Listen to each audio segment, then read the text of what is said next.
सावित्री का अपने इकलौते बेटे सूरज के सिवा इस दुनिया में कोई भी नहीं था।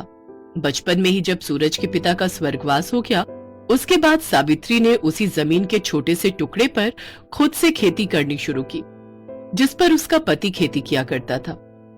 खूब मेहनत के साथ सावित्री ने अपने बेटे सूरज को पाल पोस कर बड़ा किया। अब सूरज ही खेती बाड़ी संभालता था। सावित्री चाहती थी कि एक अच्छी लड़की देखकर वो सूरज की शादी कर दे। सूरज को खेती की कुछ मशीनें लेने के लिए शहर जाना पड़ता था। वहीं दुकान पर उसकी मुलाकात रजनी नाम की एक लड़की से हो जाती है। रजनी दुकान के मालिक की बेटी थी। रजनी और सूरज एक दूसरे को पसंद करने लगे और फिर सूरज ने अपनी माँ से रजनी के साथ शादी की बात की और दोनों परिवारों की मर्जी से सूरज और रजनी की शादी हो गई। शादी के बाद रजनी सूरज के साथ गांव आ जाती है, पर शहर में रहने वाली रजनी का मन गांव में नहीं लग रहा था। अरे सूरज बेटा, तू आज खेत से दोपहर में ही आ गया।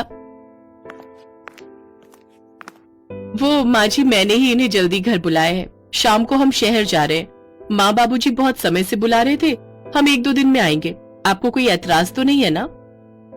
रजनी का बहुत मन था अपने माँ पापा से मिलने का, तो मैंने सोचा मिलवा लाता हूँ। वैसे मैंने खेत का सारा काम कर दिया है, थोड़ा ही काम बाकी है। मैं 1-2 दिन में लौटकर निपटा लूंगा। कोई बात नहीं बेटा, जरूर जाओ। काम तो सारी जिंदगी चलते ही रहेंगे। बाकी मैं हूँ तो संभाल लूंगी। तुम यहाँ की चिंता मत करो, आराम से 2-3 दिन घूम कर आओ। सूरज और रजनी शहर चले जाते हैं।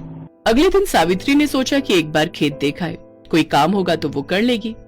पर जैसे ही वो खेत पर पहुंची, उसने देखा खेत पर आधे से ज्यादा काम बाकी है और खेत की हालत बहुत खराब हो रही है। ऐसा लग रहा था मानो खेत पर कोई काम हुआ ही ना हो। सावित्री सोच में थी कि सूरज ने उसे झूठ क्यों बोला कि खेत का सारा काम हो चुका है।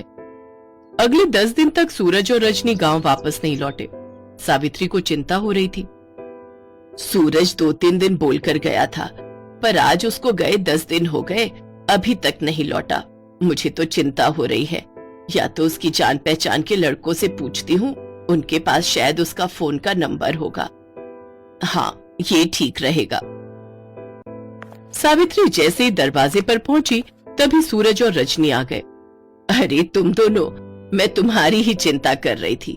अभी तेरे दोस्त मदन के पास जा रही थी कि उसके पास तेरा कहीं नंबर हो, पर अच्छा है तू आ गया। बहुत दिन लगा दिए, 2-3 दिन का बोल कर गए थे। माँ जी, आप तो आते से ही शुरू हो गई। हमें सांस तो लेने दो। और वैसे भी हम दोनों की नई शादी हुई है, शहर घूमने गए हैं तो कुछ दिन तो लग ही जाने थे। इसमें इतना बौखलाने की क्या जरूरत थी? नहीं, ऐसी कोई बात नहीं।